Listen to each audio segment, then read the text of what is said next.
축복을 선하게서 평안하십시오. 당신은 세계살이를 선교사입니다. 일어나 베델로 올라가십시다. 우리의 연약함과 상관없이 하나님은 오늘 또 약속의 말씀을 주시고 그 말씀을 하나님께서 이루시게 되어 있습니다. 오늘 또 성취될 하나님의 말씀을 붙잡는 최고의 응답의 시간들 되기를 주의 이름으로 축원합니다. 지난 주에는 우리 교회에서 하나데이 연결해서 캠프 헌신 예배로 함께 인도를 받았습니다. 특별히 우리 렘넌트 지교회를 중심으로 해서 이미 예비 캠프, 본 캠프가 진행되어졌었고요.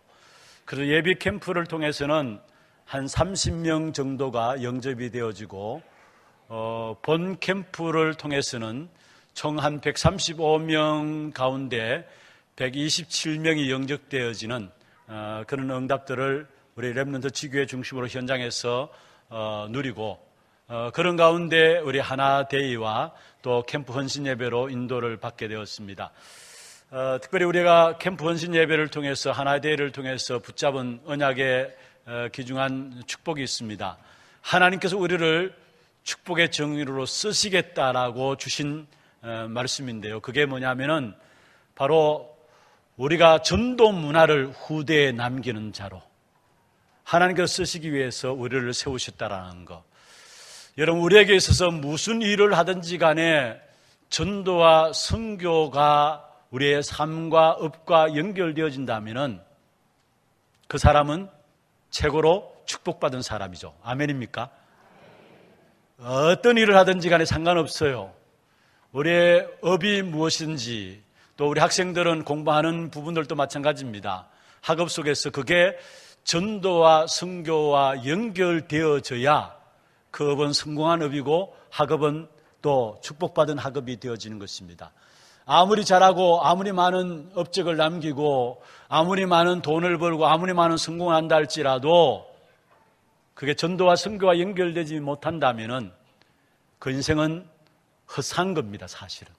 그런데 우리 인생을 하나님께 축복하셔서 그냥 두지 아니하시고 후대에게 전도 문화를 남기는 그 축복의 정인으로 우리를 부르시고 또 우리를 쓰시겠다라는 겁니다. 지난 주간에 어떤 분과 이야기를 나누는 가운데 그런 말씀을 주셨어요. 자기 자녀가 대학을 졸업하고 직장에 이제 취직하기 위해서 원서를 3군데 냈는데 작년에 한 군데도 안 되었답니다. 그런 가운데 또 한 해를 준비했죠. 준비하는 가운데서 아버지가 이렇게 지켜보다가 좀 이 부분은 좀 말을 해야 되겠다 싶어가지고 애한테 이야기했답니다. 우리의 취직을 하는 목적도 회사를 다니고 직장에 다니고 돈을 벌고 뭐 하든지 우리가 전도, 선교와 연결되어 있어야 되는데 그렇다면은 지금 우리가 전도 현장에서 일어나는 응답의 메시지 흐름을 네가 좀 알면 좋겠구나. 그렇게 이야기를 했대요. 그러니까 아들놈이 듣는지 마는지 그렇게 하더라는 거. 그런데 듣든 안 듣든 이야기를 했대요. 지금 사실은 전도 흐름 역사 속에서 당연성과 또 필연성과 절대성에 대한 메시지가 나오는데 네가 직장에 들어가서 당연히 하나님의 축복을 받아야 될 이유가 있으면 당연히 될 것이고 또 그 가운데 당연히 될 부분들을 찾는다면 꼭 필요한 부분들이 보여질 것이고 그리고 그 속에 나는 절대적인 것을 하겠습니다라고 이야기하면 될 것 아닌가 이렇게 이야기를 했답니다. 그런데 감사하게도 그 아들이 원래 취직이 됐는데 제가 취직됐다고 감사해서 그런 소개를 드리는 것이 아니라 정말 우리가 무엇을 하든지 간에 전도와 선교와 연결되지 않는다면 그 삶은 헛된 삶입니다. 자그마한 일이든 큰 일이든 상관없어요. 저는 교회를 섬기면서 교회 이 구석 저 구석에서 헌신하는 많은 분들을 보게 됩니다. 주일날 식당에 헌신하기 위해서 식당에 여러분 먹을 거를 준비하기 위해서 토요일부터 나와서 준비하는 분들 사실 누가 알아줍니까? 그런데도 불구하고 교회 와서 식당에 식사를 준비하는 분들 또 교회 일하시는 분들 보면 연세도 많은데 불구하고 맡겨진 이 일에 누가 보든 안 보든 최선을 다해서 인도받고 있는 부분을 보면서 참 감사하다. 저런 분들이 계시기 때문에 우리 하나교회 렘넌트들이 일어나고 있는 것이고 많은 사람들이 전도자들로 많은 제자들이 현장에서 세워지는 것이 아닌가. 여러분 한번 보십시오. 저는 여기 보면서 느끼는 게 저분들이 언제 쉴까라는 생각들 할 정도로 틈만 나면 교회를 닦고 청소하고 그런 부분들을 봐요. 비록 눈에 띄지 않는 부분들이죠. 그런데도 불구하고 누가 알아주든 알아주지 않든 하나님 앞에서 내가 세계복음을 위하는 교회에 헌신할 수 있다는 것이 감사한 일이라는 그런 마음을 가지고 헌신하는 한 분 한 분을 보면서 저분들이 있기 때문에 우리 하나교회는 진짜 하나님이 원하시는 훗날에 기억될 교회로, 전도만을 위한 교회로 세워져 나가는 것이 아닌가. 저분들이 있기 때문에 우리 후대들이 세계복음의 귀한 응답의 현장에 스미스로 세워지고 또 많은 지금 제자들이 지금 일어나고 있는 것이 아닌가, 이런 생각과 또 기도를 담게 되어지는 것입니다. 그렇습니다. 여러분, 우리의 마음의 중심에 전도와 선교, 세계복음화, 이 언약을 가지고 하는 모든 일, 그 하나도 헛되지 않습니다. 마태복음 10장 40절에 42절에 말씀했잖아요. 전도자에게 냉수 한 그릇 대접하는 것도 결단코 상을 잃지 않는다 했어요. 아니, 그냥 전도자에게 물 한 그릇 떠주는데 하나님이 그것조차도 상을 잃지 않는다 했습니다. 정말로 우리의 중심에 전도와 선교, 세계복음을 담고 여러분 교회를 위해서 기도하고 헌신하는 모든 것들이 열매 맺는 그 축복된 응답을 날마다 여러분 보시는 그런 증인들 되기를 주의 이름으로 축원합니다. 특별히 오늘 본문에 보면은 하나님께서 아브라함을 전도 캠프 인생으로 부르셨죠. 지난주 우리가 살펴본 내용입니다만은 캠프 인생으로 부르셔서 아브라함이 주신 약속이 있었습니다. 창세기 12장 1절에 3절, 또 창세기 13장 16절에 보면은 아브라함이 주신 약속이 있었는데, 크게 말씀을 드린다면 먼저 내가 내게 지시할 땅으로 가라. 땅에 대한 약속이에요. 가나안 땅에 대한 약속이죠. 그 다음에 너로 큰 민족을 이루고, 여기에 너로 큰 민족을 이룬다는 말이 무슨 말입니까? 후대에 대한 약속을 주셨어요. 다른 말로 하면은 씨에 대한 약속을 주셨어요. 그러면서 3절에 보면은 천하 만민이 너로 말미암아 복을 받게 될 것이다. 천하 모든 민족이 너로 말미암아 복을 받게 될 것이다. 세계 복음화의 언약을 주셨어요. 다시 정리한다면 아브라함에게 주신 언약은 땅과 씨에 대한 언약입니다. 땅과 씨에 대한 언약. 가나안 땅 세계 복음화. 그리고 후대 씨에 대한 언약을 주셨어요. 그런데 오늘 본문에 보면은 아브라함이 이런 엄청난 언약을, 약속을 붙잡고서도 결국은 아브라함이 불신앙에 빠져 있는 부분들을 오늘 본문을 통해서 보게 됩니다. 그게 바로 씨에 대한 언약과 땅에 대한 언약에 대한 불신앙을 가지고 있어요. 그게 1절부터 6절에 나온 내용이고 7절부터 보면은 또 땅에 대한 불신앙을 갖고 있는 부분들을 보게 돼요. 그런데 그런 아브라함이 불신앙을 갖고 있음에도 불구하고 그것과 상관없이 하나님은 아브라함을 축복하셨어요. 결국은 하나님께서 이 아브라함에게 갖고 있던 모든 불신앙을 무너뜨리시고 축복하시는 부분들을 보게 돼요. 그래서 빌립보 1장 6절에 보면은 너희 안에서 착한 일을 시작하시니가 그리스도 예수의 날까지 이루실 줄을 우리는 확실히 믿노라. 이 말씀이 맞는 거예요. 아브라함을 통해서 보면은. 아브라함이 불신앙에도 불구하고 하나님은 아브라함에게 있는 핑계와 불신앙을 하나님의 역사로 무너뜨렸습니다. 오늘 이 시간 예배하는 시간에 짧은 시간입니다만은 여러분은 참된 복음의 능력으로 우리 안에 있는 모든 불신앙이 무너지는 그런 축복의 응답의 시간들 되기를 주의 이름으로 축원합니다. 그러면 먼저 첫 번째로 아브라함이 여호와를 믿었다 했어요. 6절에 보면 아브라함이 여호와를 믿음이 했어요. 그렇습니다. 사실 우리가 이미 살펴본 부분들에 의하면은 창세기 12장에서 14장까지 보면은 아브라함이 자기의 생명 하나님께서 주장하시고 자기의 모든 소유 하나님께서 주장하심을 알았어요. 자기의 모든 생을 하나님이 책임지시는 것, 특별히 그 가운데 먹고 사는 것 걱정하지 않아도 되는구나라는 결론을 아브라함은 가졌었어요. 그게 바로 12장과 14장을 통해서 흘러오는 부분들 속에 문제를 통해서 아브라함의 믿음을 하나님께서 성장시킨 부분들을 우리에게 보여주고 있는 것이죠. 하나님이 나와 함께 하심으로 말하면 내 먹는 것, 내 입는 것 아무것도 걱정할 것 없구나. 나의 모든 소유가 하나님의 손안에 있는 것이구나. 이게 아브라함이 문제와 사건을 통해서 깨닫게 된 것이었어요. 그런데 그 이후에 오늘 본문에 보면은 15장 1절에 보면은 이후에라고 나오죠. 이후에 여호와의 말씀이 환상 중에 아브라함에 임하여 이르시되, 그 이후에 다시 아브라함의 말씀이 임했는데 하나님께서 아브라함이 나타나서 뭐라고 말씀하셨느냐? 내가 너의 방패요, 내가 너의 지극히 큰 상급이니라. 내가 너를 보호하고 내가 내 자신을 너에게 주겠다라는 겁니다. 얼마나 엄청난 축복입니까? 내가 너의 방패란 말은 내가 너를 보호하겠다는 말이죠. 그리고 내가 너의 지극히 큰 상급이니라. 다른 것이 아브라함에게 상급이 아니라 내가 상급이다. 내가 너에게 주겠다. 나를 너에게 주겠다는 말 아닙니까? 그런데 이 하나님의 축복된 선언 앞에 아브라함이 2절에 보면은 전혀 이해할 수 없는 불신앙에 빠져듭니다. 보세요. 2절에 아브라함이 이르되 주 여호와여 무엇을 내게 주시려 하나이까? 지금 자기에게 가장 필요한 것도 주지 못하시면서 뭐 하나님 당신 자신을 주신다고 합니까? 이 말이에요. 지금 아브라함에게서 가장 필요한 건 자녀입니다.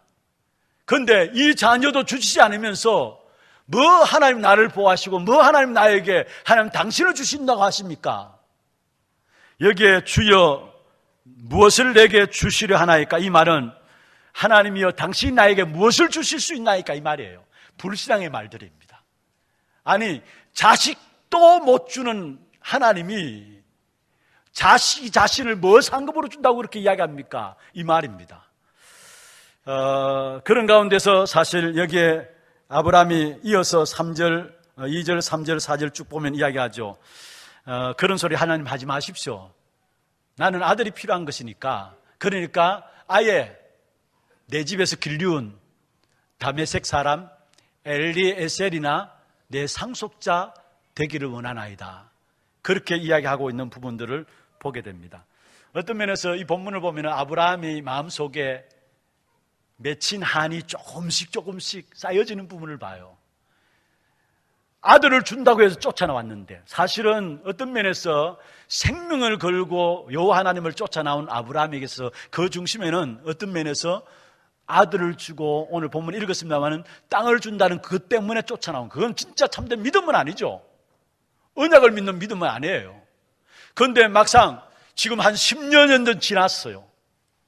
인도받아 나오긴 나왔는데 한 10년 따라다니다 보니까 점점 나이는 늙어가고 자기에게는 이제는 아들을 낳을, 자식을 낳을 어떤 그런 이제는 나이도 점점 늙어져 가는데 자식도 안 주고, 그러니까 당연히 당신이 내게 무엇을 주실 수 있습니까? 그런 불평을 드러낼 만도 하죠. 그래서 아브라함이 세상적인 사람들의 풍습 따라서 그런 소리 하지 말고요, 내 집에서 내가 길리운 이 다메섹 사람 엘리에셀이나 나의 상속자 되기를 원합니다. 그렇게 이야기했어요. 여러분, 이 당시에 자식이 없다라는 것은요, 사실은 자기의 모든 재산을 상속시켜 주기 위해서 양자까지 삼는 그런 시대입니다. 그렇다면 자식이 없다는 건 수치 중에 수치예요. 그래서 심지어 어느 정도냐, 죽음 중에 죽음이 자식이 없는 거예요. 자기가 죽으면 끝나는 생이 자식을 낳음으로 말하면 자기의 생이 계속된다고 믿고 있었거든요. 그런데 그런 믿음을 갖고 있는데 자식이 없다. 그러면 죽음 중에 죽음이라고 생각했어요. 그리고 이 당시에 고대 근동에서 자식이 없게 되면은 그 여자는 구박당하고 나중에 쫓겨나기도 하고요. 그래서 첩으로 다른 사람을 들여가지고 재산을 상속받을 수 있도록 자식을 갖게 하잖아요. 그런데 막상 아브라함의 자식이 없는 이 부분들 때문에 하나님께서 딴소리 하지 마시고 나는 내 집에 키운 이 종 다메섹 사람 엘리에셀이나 나의 재산의 상속자 되기를 원합니다. 그때 하나님께서 아브라함에 나타나서 말씀하셨어요. 아니다라는 거. 4절 마지막 보면은 네 몸에서 날 자가 네 상속자가 되리라. 그러면서 이 아브라함을 데리고 나가가지고요, 밖에 나가가지고 하늘을 쳐다보게 하시면서 하늘을 쳐다봐라. 저 별들을, 많은 별들을 셀 수 있냐 물었어요. 그 많은 별들을 셀 수 있냐? 바로 네 자손이 이와 같이 많게 될 것이다 이야기했어요. 그런데 그게 아브라함이 6절에 보면 중요한 고백이었습니다. 6절에 같이 한번 보십시다. 6절에 시작. 아브라함이 여호와를 믿으니 여호와께서 이를 그의 의로 여기시고. 아브라함이 여호와를 믿으니 여호와께서 이를 그의 의로 여기셨다. 여기에 아브라함이 아들 줄 것이다 믿었다 하지 아니하고 여호와를 믿었다 했어요. 상황과 환경을 믿은 것이 아니라 여호와를 믿었다 했어요. 상황과 환경은 아니지만은 여호와를 믿었다 했어요. 오늘 우리에게 있어서 믿음이 이런 믿음이 필요합니다. 우리 눈앞에 보이는 상황과 현실은 아니지만은 여호와를 믿는 믿음. 거기 하나님은 아브라함에게 그 믿음을 그의 의로 여기셨다 했어요. 여러분, 우리가 우리 앞에 놓인 현실을 보십시다. 우리 앞에 놓인 상황들 보십시다.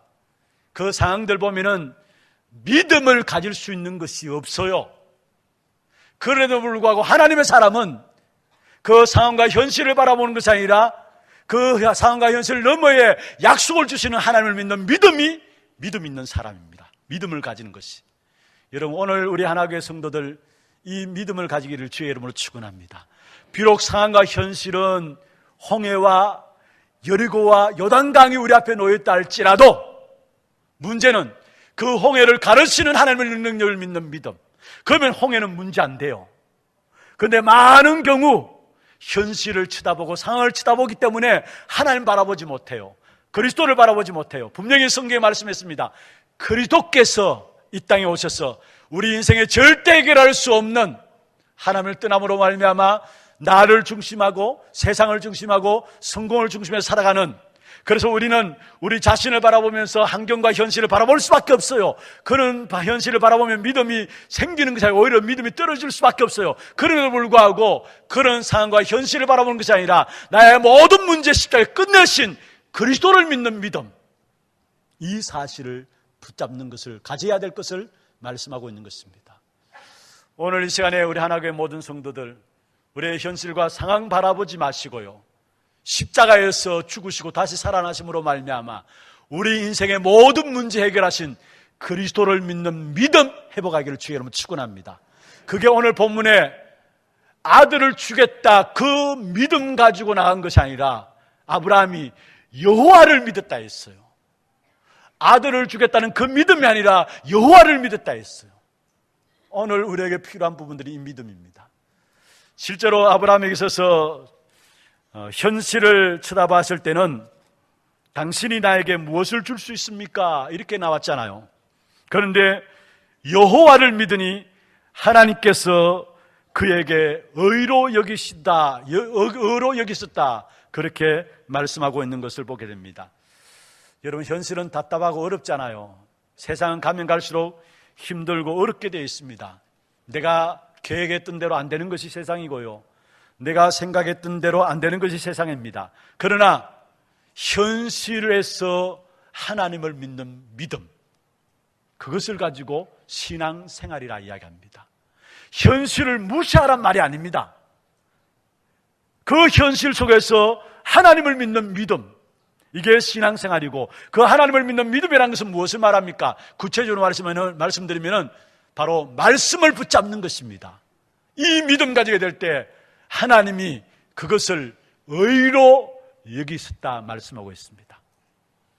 여러분, 우리 인간은 착한 행실 할 수가 없고요, 인격, 인품 가지고 살아갈 수 없어요.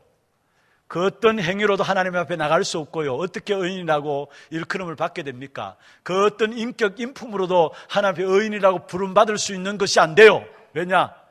로마서 3장 10절에 보면 의인은 없나니 한 사람도 없다 했어요. 로마서 3장 23절에 보면 모든 사람이 죄를 범하였음에 하나님의 영광에 이르지 못한다 말씀했습니다. 여러분, 인간이 어렵게 되는 것은 자신의 행위와 인품이 완전해서가 아닙니다. 그렇기 때문에 우리는 우리 자신을 내려놓고요, 우리의 모든 지식과 경험, 자존심을 내려놓고 여호와를 믿으니 그리스도를 붙잡는 믿음에 회복하기를 바랍니다.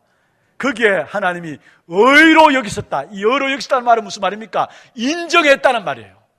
옳구나라고 하나님이 인정했다는 말이에요. 그렇습니다. 우리의 욕심과 결심을 가지고 나가는 것이 아니라 믿음 충만함으로 나가기를 주의 이름으로 축원합니다. 하나님이 아브라함에 주신 축복이에요. 바로 여호와를 믿으니 그 믿음을 의로 여기셨다 말씀했어요. 하나님이 믿도록 하시고 하나님 믿도록 하신 아브라함에게 의로 여기셨다 말씀하신 사실을 보게 되어지는 것입니다. 두 번째입니다. 사실은 오늘 참 해석하기 어려운 부분들이 성경 구절 속에 나옵니다. 오늘 읽지는 않았습니다만은 신학자들조차도 이 성경 본문에 대해서 내용들이 구구절절이 많이 있습니다. 그런데 오늘 여러분이 붙잡을 언약들 중심으로 해서 간단하게 좀 말씀을 드리려고 하는데요. 특별히 횃불 언약이 오늘 본문에 나와요. 쪼갠 고기 사이로 하나님이 연기와 횃불로 지나가신 횃불 언약이 오늘 읽지는 않았습니다만은 하반절에 나오는데요. 이 횃불 언약은 무엇을 말하느냐? 하나님이 아브라함을 믿게 하시려고 하나님이 벌이신 작업이 횃불 언약입니다. 하나님이 아브라함에 땅을 준다 했습니다. 그러니까 아브라함이 또 그 부분에 불신앙을 갖고 나왔는데 8절에 보면 이렇게 이야기하죠. 그가 이르되 주 여호와여 내가 이 땅을 소유로 받을 것을 무엇으로 알릴까?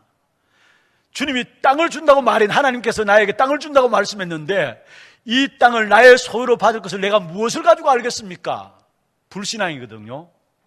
불신앙. 거기에 하나님께서 제사 지내는 부분들을 이야기합니다. 9절에 보면은 여호와께서 그에게 이르시되 나를 위하여 3년 된 암소와 3년 된 암염소와 3년 된 수양과 산비둘기의 집비둘기 새끼를 가져올지라. 이 부분을 보여주면서 여기에 결국 이 부분에 대한 설명들도 이게 희생제사로 보는 신학자들도 있고 희생제사가 아니다, 번제도 안 드려지고 피도 흘리지 않았기 때문에 희생제사가 아니다라고 보는 신학자들도 있고, 일단 짐승을 비둘기를 쪼갰으니까 희생제사다 보는 사람들도 있습니다. 그런데 그런 부분에 대해서 제가 말씀을 드린다기보다 이 부분은 분명한 것은 바로 피로 맺어진 언약인 것을 말씀하고 있어요. 그런데 이 피로 맺어진 언약에서는 언약을 이루기 위해서는 반드시 언약을 이루는 사람과 언약을 받는 사람 양자가 필요하거든요. 그런데 오늘 본문에 보면은 하나님 홀로 언약을 세우는 부분을 봐요. 어떻게 세우느냐? 쪼갠 고기 사이로 연기와 횃불로 지나갔어요. 홀로. 아브라함과 같이 지난 것이 아니고요. 좀 잘 이해를 하시길 바랍니다. 아브라함과 같이, 만약에 아브라함과 언약을 맺는다면 하나님과 아브라함이 같이 지나가야 되는데 쪼갠 고기 사이로 아브라함은 지나가지 홀로, 하나님이 홀로 지나갔는데 그 하나님에 대한 인재를 연기와 횃불로 상징을 하고 있어요. 여러분, 갈멜산에서 바알과 아세라 우상과 섬길 때에 영적 싸움할 때에 하늘에서 뭐가 내렸어요? 불이 내려가지고 불이 내려 제단을 살라버렸죠. 번제단을 살라버렸죠. 그리고 또 모세가 떨기나무 불꽃 가운데서 불은 붙었지만은 타지 않은 나무를 봤죠. 또 이스라엘 백성들이 광야길을 가는 동안에 무엇으로 인도를 받았습니까? 불기둥으로 인도를 받았어요. 그러니까 여기 나오는 연기에 대한 부분들도 마찬가지고 횃불은 하나님의 인재를 상징합니다. 그런데 이 하나님께서 쪼갠 고기 사이로 홀로 지나갔어요. 무슨 말입니까? 여기에 대해서도 여러 가지 이야기가 있습니다. 그런데 분명한 것은요, 중요한 것은 아브라함의 상태와 상관없이 하나님이 일방적으로 언약을 세웠다라는 거예요. 아브라함의 상태와 상관없이 하나님이 일방적으로 언약을 세웠다라는 사실. 그래서 사실은 내게 준 이 언약을 내가 지킬게. 만약에 이 언약을 내가 안 지키면 내가 저주받아 죽을게. 이 말이에요, 사실은. 이게 여기에 하나님이 우리에게 언약을 반드시 이루시는 그 하나님의 사랑과 하나님의 계획을 우리에게 보여주고 있는 것이 그렇습니다. 하나님이 우리를 부르셔서 언약을 주시고 그 언약을 누가 이루어 가시느냐? 하나님이 이루어 가시는 것입니다. 우리가 부족하고 모자라도 상관없어요. 그래서 로마서 1장 6절에 너희 속에서 착한 일을 시작하신 이가 그리스도 예수의 날까지 이루실 줄을 우리는 확실히 믿노라 했어요. 내가 잘해야 되는 줄 알았어요. 아닙니다. 하나님이 홀로 언약을 세우시고 그 언약을 하나님이 이루시겠다라는 거. 아브라함의 상태와 상관없다라는 거예요. 아브라함이 잘나가지고 언약을 지키는 것이 아닙니다. 말 잘 들어가지고 언약을 지키는 것이 아닙니다. 아브라함이 불신앙에 상관없다는 거예요. 아브라함이 어떤 영적인 상태에 있든지 상관없다는 거예요. 하나님이 지키겠다라는 거. 그래서 결국은 쪼갠 사이로 지난다는 말은 자기가 죽는 저주를 받는 것을 말하거든요. 내가 저주를 받아가지고 내가 그 언약을 반드시 하나님께서 하신 말씀이에요. 하나님께서 저주받아서 내가 그 언약을 이룰게. 그래서 이걸 가지고 보수 신학자들이 하나님이 저주받는다. 아니다. 이렇게 이야기를 해요. 그런데 분명한 것은 아브라함의 영적인 수준과 상관없이 하나님이 일방적으로 언약을 세우시고 그 언약을 이루어 가시는, 여기에 무엇을 볼 수 있습니까? 하나님이 우리를 얼마나 사랑하시고 하나님의 계획 속에 있는 자를 하나님이 어떻게 지키시는 것인가를 우리에게 말씀하고 있는 것이죠.